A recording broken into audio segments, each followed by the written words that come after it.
ಯೋಹಾನನು ಬರೆದ ಸುವಾರ್ತೆ 8ನೇ ಅಧ್ಯಾಯ. ಫರಿಸಾಯರು ಒಬ್ಬ ಹೆಂಗಸನ್ನು ಯೇಸುವಿನ ಮುಂದೆ ನಿಲ್ಲಿಸಿದ್ದು. ಯೇಸು ಅಲಿವ ಮರಗಳ ಗುಡ್ಡಕ್ಕೆ ಹೋದನು. ಬೆಳಗ್ಗೆ ಆತನು ತಿರುಗಿ ದೇವಾಲಯಕ್ಕೆ ಬಂದಾಗ ಎಲ್ಲಾ ಜನರು ಆತನ ಬಳಿಗೆ ಬಂದರು ಮತ್ತು ಆತನು ಕುಳಿತುಕೊಂಡು ಅವರಿಗೆ ಬೋಧಿಸಿದನು. ಆಗ ವ್ಯಭಿಚಾರದಲ್ಲಿ ಸಿಕ್ಕಿದ್ದ ಒಬ್ಬ ಹೆಂಗಸನ್ನು ಶಾಸ್ತ್ರಿಗಳು ಮತ್ತು ಫರಿಸಾಯರು ಆತನ ಬಳಿಗೆ ತಂದು ಆಕೆಯನ್ನು ನಡುವೆ ನಿಲ್ಲಿಸಿ ಆತನಿಗೆ, ಬೋಧಕನೇ, ಈ ಹೆಂಗಸು ವ್ಯಭಿಚಾರ ಮಾಡುವಾಗಲೇ ಹಿಡಿಯಲ್ಪಟ್ಟಳು. ಇಂಥವರು ಕಲ್ಲೆಸೆಯಲ್ಪಡಬೇಕೆಂದು ಮೋಶೆಯು ನ್ಯಾಯ ಪ್ರಮಾಣದಲ್ಲಿ ನಮಗೆ ಅಪ್ಪಣೆ ಕೊಟ್ಟಿದ್ದಾನೆ. ಆದರೆ ನೀನು ಏನು ಹೇಳುತ್ತಿ ಎಂದು ಕೇಳಿದನು. ಅವರು ಆತನ ಶೋಧಿಸುವವರಾಗಿ ಆತನ ಮೇಲೆ ತಪ್ಪುರೆಸಬೇಕೆಂದು ಹೀಗೆ ಹೇಳಿದರು. ಆದರೆ ಯೇಸು ಅವರ ಮಾತುಗಳನ್ನು ಕೇಳಿದವನಂತೆ ಬೊಗ್ಗಿಕೊಂಡು ತನ್ನ ಬೆರಳಿನಿಂದ ನೆಲದ ಮೇಲೆ ಬರೆದನು. ಆದರೆ ಅವರು ಬಿಡದೆ ಆತನು ಕೇಳುತ್ತಿರಲು ಆತನು ಮೇಲಕ್ಕೆ ನೋಡಿ, ನಿಮ್ಮೊಳಗೆ ಯಾವನು ಪಾಪವಿಲ್ಲದವನಾಗಿದ್ದಾನೋ ಅವನೇ ಮೊದಲು ಆಕೆಯ ಮೇಲೆ ಕಲ್ಲನ್ನು ಎಸೆಯಲಿ ಎಂದು ಅವರಿಗೆ ಹೇಳಿದನು. ತಿರುಗಿ ಆತನು ಬೊಗ್ಗಿಕೊಂಡು ನೆಲದ ಮೇಲೆ ಬರೆದನು. ಅದನ್ನು ಕೇಳಿದವರು ತಮ್ಮ ಸ್ವಂತ ಮನಸ್ಸಾಕ್ಷಿಯಿಂದ ಮನವರಿಕೆಯಾಗಿ ಹಿರಿಯವನು ಮೊದಲುಗೊಂಡು ಕಡೆಯವನವರೆಗೂ ಒಬ್ಬೊಬ್ಬರಾಗಿ ಹೊರಗೆ ಹೋದರು. ಆಗ ಯೇಸು ಒಬ್ಬನೇ ಉಳಿದನು ಮತ್ತು ನಡುವೆ ನಿಂತಿದ್ದ ಹೆಂಗಸು ಅಲ್ಲೇ ಇದ್ದಳು. ಯೇಸು ಮೇಲಕ್ಕೆ ನೋಡಿ ಆ ಹೆಂಗಸಿನ ಹೊರತು ಯಾರನ್ನು ಕಾಣದೆ ಆಕೆಗೆ, ಸ್ತ್ರೀಯೇ, ನಿನ್ನ ಮೇಲೆ ದೂರು ಹೊರಿಸಿದವರು ಎಲ್ಲಿದ್ದಾರೆ? ನಿನಗೆ ಯಾರೂ ಶಿಕ್ಷೆ ವಿಧಿಸಲಿಲ್ಲವೋ ಅಂದನು. ಅದಕ್ಕೆ ಆಕೆಯು, ಕರ್ತನೇ, ಯಾರು ವಿಧಿಸಲಿಲ್ಲ ಅಂದಳು. ಮತ್ತೆ ಯೇಸು ಆಕೆಗೆ, ನಾನು ನಿನಗೆ ಶಿಕ್ಷೆ ವಿಧಿಸುವುದಿಲ್ಲ, ಹೋಗು, ಇನ್ನ ಮೇಲೆ ಪಾಪ ಮಾಡಬೇಡ ಅಂದನು. ಯೇಸುವಿನ ಕುರಿತಾಗಿ ತಂದೆಯ ಸಾಕ್ಷಿ. ತರುವಾಯ ಯೇಸು ತಿರುಗಿ ಮಾತನಾಡಿ ಅವರಿಗೆ, ನಾನೇ ಲೋಕಕ್ಕೆ ಬೆಳಕಾಗಿದ್ದೇನೆ. ನನ್ನನ್ನು ಹಿಂಬಾಲಿಸುವವನು ಕತ್ತಲೆ ನಡೆಯುವುದಿಲ್ಲ, ಆದರೆ ಜೀವದ ಬೆಳಕನ್ನು ಹೊಂದುವನು ಎಂದು ಹೇಳಿದನು. ಆದ ಕಾರಣ ಫರಿಸಾಯರು ಆತನಿಗೆ, ನಿನ್ನ ವಿಷಯವಾಗಿ ನೀನೇ ಸಾಕ್ಷಿ ಕೊಡುತ್ತಿ, ನಿನ್ನ ಸಾಕ್ಷಿ ನಿಜವಲ್ಲ ಎಂದು ಹೇಳಿದರು. ಯೇಸು ಪ್ರತ್ಯುತ್ತರವಾಗಿ ಅವರಿಗೆ, ನನ್ನ ವಿಷಯವಾಗಿ ನಾನು ಸಾಕ್ಷಿ ಕೊಟ್ಟಾಗ ನನ್ನ ಸಾಕ್ಷಿ ನಿಜವೇ. ಯಾಕಂದರೆ ನಾನು ಎಲ್ಲಿಂದ ಬಂದೆನೋ ಮತ್ತು ಎಲ್ಲಿಗೆ ಹೋಗುತ್ತೇನೋ ನಾನು ಬಲ್ಲೆನು. ಆದರೆ ನಾನು ಎಲ್ಲಿಂದ ಬಂದೆನೋ ಇಲ್ಲವೆಲ್ಲಿಗೆ ಹೋಗುತ್ತೇನೋ ನೀವು ಹೇಳಲಾರಿರಿ. ನೀವು ಶಾರೀರಿಕ ರೀತಿಯಲ್ಲಿ ತೀರ್ಪು ಮಾಡುತ್ತೀರಿ, ಆದರೆ ಯಾವ ಮನುಷ್ಯನಿಗೂ ನಾನು ತೀರ್ಪು ಮಾಡುವುದಿಲ್ಲ. ಮತ್ತು ನಾನು ತೀರ್ಪು ಮಾಡಿದರೂ ನನ್ನ ತೀರ್ಪು ನಿಜವಾದದ್ದೇ, ಯಾಕಂದರೆ ನಾನು ಒಂಟಿಗನಲ್ಲ, ಆದರೆ ನಾನು ನನ್ನನ್ನು ಕಳಿಸಿದ ತಂದೆಯೂ ಇದ್ದೇವೆ. ಇಬ್ಬರ ಸಾಕ್ಷಿ ನಿಜವೆಂದು ನಿಮ್ಮ ನ್ಯಾಯಪ್ರಮಾಣದಲ್ಲಿಯೂ ಬರೆದಿದೆ. ನನ್ನ ವಿಷಯವಾಗಿ ನಾನೇ ಸಾಕ್ಷಿ ಕೊಡುತ್ತೇನೆ ಮತ್ತು ನನ್ನನ್ನು ಕಳಿಸಿದ ತಂದೆಯು ನನ್ನ ವಿಷಯವಾಗಿ ಸಾಕ್ಷಿ ಕೊಡುತ್ತಾನೆ ಅಂದನು. ತರುವಾಯ ಅವರು ಆತನಿಗೆ, ನಿನ್ನ ತಂದೆ ಎಲ್ಲಿ ಅಂದರು. ಅದಕ್ಕೆ ಯೇಸು ಪ್ರತ್ಯುತ್ತರವಾಗಿ, ನನ್ನನ್ನಾಗಲಿ ನನ್ನ ತಂದೆಯನ್ನಾಗಲಿ ನೀವು ಅರಿತಿಲ್ಲ. ನೀವು ನನ್ನನ್ನು ಅರಿತುಕೊಂಡಿದ್ದರೆ ನನ್ನ ತಂದೆಯನ್ನು ಸಹ ಅರಿತುಕೊಳ್ಳುತ್ತಿದ್ದೀರಿ ಅಂದನು. ಯೇಸು ದೇವಾಲಯದಲ್ಲಿ ಬೋಧಿಸುತ್ತಿದ್ದಾಗ ಬೊಕ್ಕಸದ ಬಳಿಯಲ್ಲಿ ಈ ಮಾತುಗಳನ್ನು ಆಡಿದನು. ಆದರೆ ಆತನ ಗಳಿಗೆ ಇನ್ನೂ ಬಾರದಿದ್ದುದರಿಂದ ಯಾರು ಆತನ ಮೇಲೆ ಕೈ ಹಾಕಲಿಲ್ಲ. ಯೇಸು ತಿರುಗಿ ಅವರಿಗೆ, ನಾನು ಹೋಗುತ್ತೇನೆ, ನೀವು ನನ್ನನ್ನು ಹುಡುಕುವಿರಿ ಮತ್ತು ನಿಮ್ಮ ಪಾಪಗಳಲ್ಲಿ ಸಾಯುವಿರಿ. ನಾನು ಹೋಗುವಲ್ಲಿಗೆ ನೀವು ಬರಲಾರಿ ಅಂದನು. ಅದಕ್ಕೆ ಯೆಹೂದ್ಯರು, ಇವನು ತನ್ನನ್ನು ತಾನೇ ಕೊಂದುಕೊಳ್ಳಬೇಕಿದ್ದಾನೋ, ಯಾಕೆಂದರೆ ನಾನು ಹೋಗುವಲ್ಲಿಗೆ ನೀವು ಬರಲಾರಿ ಎಂದು ಹೇಳುತ್ತಾನಲ್ಲ ಅಂದರು. ಮತ್ತು ಆತನು ಅವರಿಗೆ, ನೀವು ಕೆಳಗಿನವರು, ನಾನು ಮೇಲಿನವನು. ನೀವು ಈ ಲೋಕದವರು, ನಾನು ಈ ಲೋಕದವನಲ್ಲ. ಆದ್ದರಿಂದ ನೀವು ನಿಮ್ಮ ಪಾಪಗಳಲ್ಲೇ ಸಾಯುವಿರಿ ಎಂದು ನಾನು ನಿಮಗೆ ಹೇಳಿದೆನು. ಯಾಕಂದರೆ ನನ್ನನ್ನು ಆತನೆಂದು ನೀವು ನಂಬದೆ ಹೋದರೆ ನೀವು ನಿಮ್ಮ ಪಾಪಗಳಲ್ಲಿಯೇ ಸಾಯುವಿರಿ ಎಂದು ಹೇಳಿದನು. ತರುವಾಯ ಆತನು ಅವರಿಗೆ, ನೀನು ಯಾರಾಗಿದ್ದೀ ಅಂದರು. ಅದಕ್ಕೆ ಯೇಸು ಅವರಿಗೆ, ಮೊದಲಿನಿಂದಲೂ ನಾನು ನಿಮಗೆ ಹೇಳಿದ ಅಂಥವನೇ. ನಿಮ್ಮ ವಿಷಯವಾಗಿ ಹೇಳುವುದಕ್ಕೂ ತೀರ್ಪು ಮಾಡುವುದಕ್ಕೂ ನನಗೆ ಅನೇಕ ವಿಷಯಗಳಿವೆ.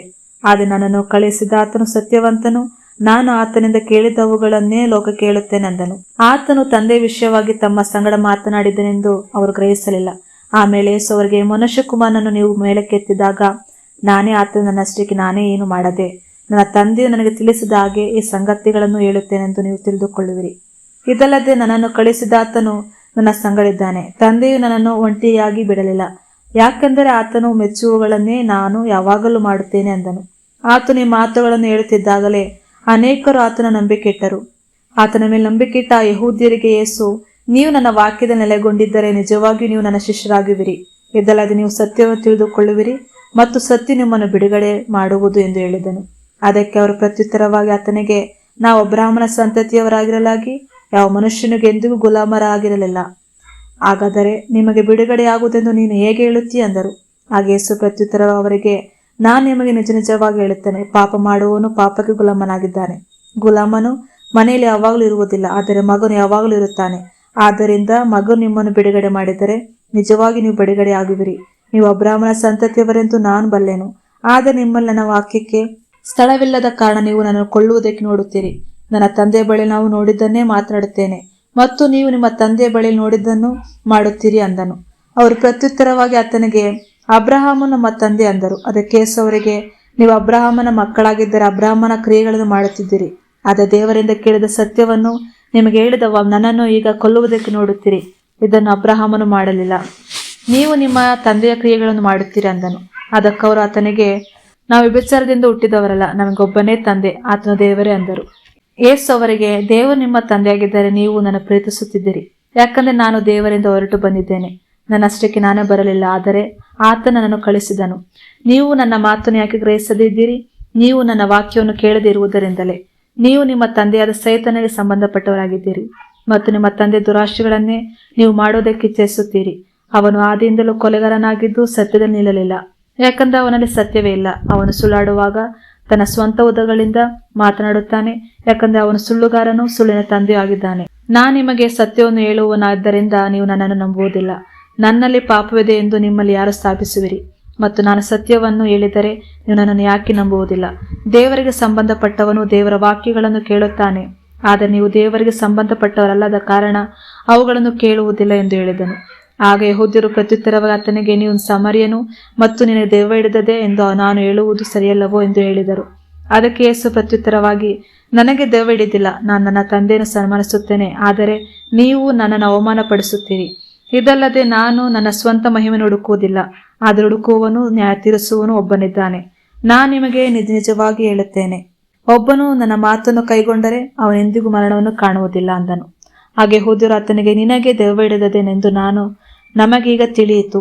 ಅಬ್ರಹಾಮನು ಮತ್ತು ಪ್ರವಾದಿಗಳು ಸತ್ತರು, ಆದರೆ ಯಾವನಾದರೂ ನನ್ನ ಮಾತನ್ನು ಕೈಗೊಂಡರೆ ಅವನು ಎಂದಿಗೂ ಮರಣವನ್ನು ಅನುಭವಿಸುವುದಿಲ್ಲವೆಂದು ನೀನು ಹೇಳುತ್ತೀಯಲ್ಲ.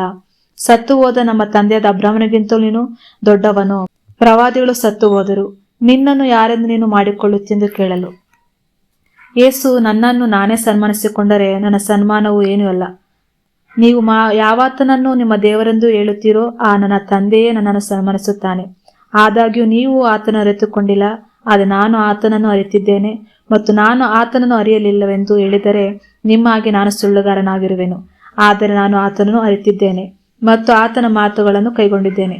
ನಿಮ್ಮ ತಂದೆಯಾದ ಅಬ್ರಹಾಮು ನನ್ನ ದಿನವನ್ನು ನೋಡಲು ಸಂತೋಷಿಸಿದನು, ಅದನ್ನು ನೋಡಿ ಅವನು ಉಲ್ಲಾಸಗೊಂಡನು ಎಂದು ಹೇಳಿದನು. ಆಗ ಯೆಹೂದ್ಯರು ಆತನಿಗೆ, ನಿನಗೆ ಇನ್ನೂ 50 ವರ್ಷವಾಗಿಲ್ಲ, ನೀನು ಅಬ್ರಹಾಮನ್ನು ನೋಡಿ ಇದ್ದೀಯೋ ಅಂದರು. ಯೇಸು ಅವರಿಗೆ, ನಾನು ನಿಮಗೆ ನಿಜ ನಿಜವಾಗಿ ಹೇಳುತ್ತೇನೆ, ಅಬ್ರಹಾಮನಿಗಿಂತ ಮುಂಚೆಯೇ ನಾನು ಇದ್ದೇನೆ ಅಂದನು. ಆಗ ಅವರು ಆತನ ಮೇಲೆ ಕಲ್ಲುಗಳನ್ನು ಎಸೆಯಲು ತೆಗೆದುಕೊಂಡರು. ಆದರೆ ಯೇಸು ಹಿಡಿದುಕೊಂಡು ದೇವಾಲಯದ ಹೊರಗೆ ಬಂದು ಅವರ ಮಧ್ಯದಿಂದ ಹಾದು ಹೋದನು. ಆಮೇಲೆ